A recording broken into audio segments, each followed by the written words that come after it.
going on, dudes and dudettes? So, yeah, I never thought I'd officially be able to get to say ever that one of my favorite players from Duke, pretty much the main reason why I became a lover of Duke basketball, Redick, the player, has officially become the Lakers head coach, which is pretty amazing. I think they agreed to like a 4-year deal. I looked up in most places on X and didn't find how much the money was, but I'm pretty sure it was less, like maybe like a $3 million less average of what they offered Hurley. So probably in that $50 to $60 million range. But yeah, overall it's gonna be pretty awesome, pretty scary, just because I obviously have.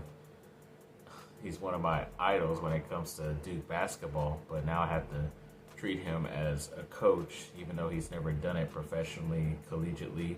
He's only done it like, Pee-wee basically, coaching his kids' basketball teams. But whenever you hear him speak on his podcast, and even when he started that podcast, Mind the Game with LeBron, you could totally tell how great of a basketball mind that he had. And that's basically why he has jumped up the ranks. And, he only became an ESPN commentator only a handful of years ago, and then is already calling the finals and becoming their main person that they called up once Doc Rivers left to go coach the Bucks in the middle of the season this year.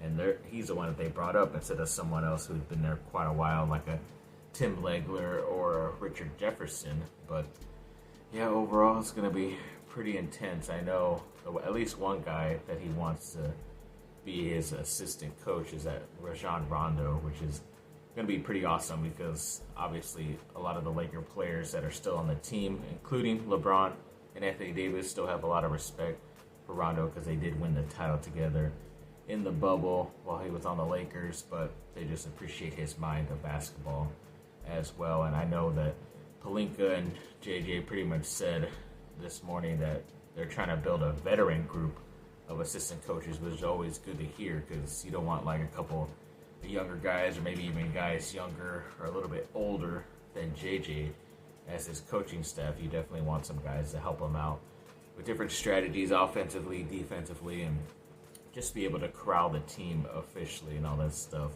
when times get tough during the summer. But yeah, obviously the names like a James Borrego are still out there, a Sam Cassell, but those guys are getting head coaching opportunities, so I'm pretty sure there's still like Cleveland, and I forget what, maybe Detroit now has an opening because they let go of Monty Williams. So I don't know if they'll just accept those head coaching jobs instead of being an assistant on the Lakers, especially to a guy that they basically lost the job to because he did accept the Lakers job. But either way, it's going to be pretty interesting. I know a lot of people that are saying that he only got the job because he did that podcast with LeBron, but even LeBron has been saying, at least the people around him, that he has not been involved with the hiring, especially this time, and the fact that even he has an option to become a free agent, which he most likely will become one and not accept his player option just so he can work out a longer deal with the Lakers. But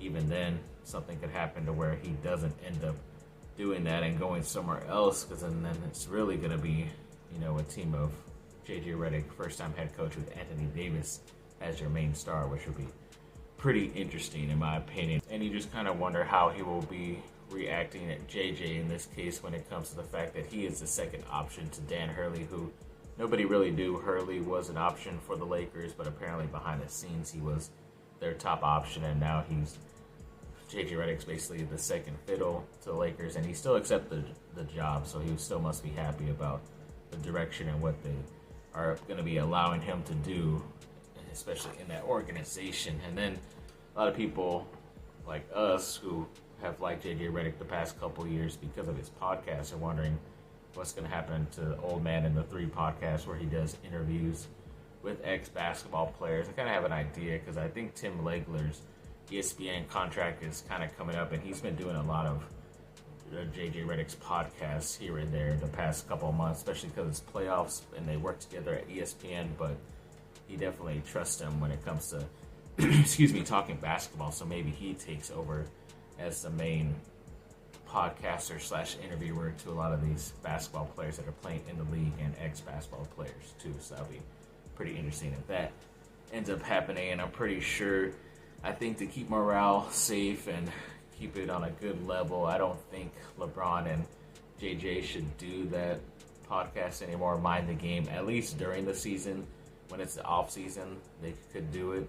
I think it'll be fine. But when it comes to during the season, you'll just have guys thinking like, oh yeah, he's still LeBron's pet, or he still favors LeBron only, and we're not going to get any playing time and all this stuff, or no direction towards his organization because it's going to be basically be run by LeBron still and all this stuff. So instead of having those dumb accusations out there, I would say just put it on hold as of right now, unless you get some other people to get involved too to help keep that going forward, because there's a lot of great ex-NBA players who you could still pick their brains out and see how they did and what they did during their career and what they know about the game, and just have to find a good enough host to be able to do that with them as well. So overall, like I've always said, I'm very excited for this opportunity for my guy, even though like I think I liked Duke before, like in the late 90s, because I remember playing a video game on Nintendo 64 with Grant Hill because he was the best player.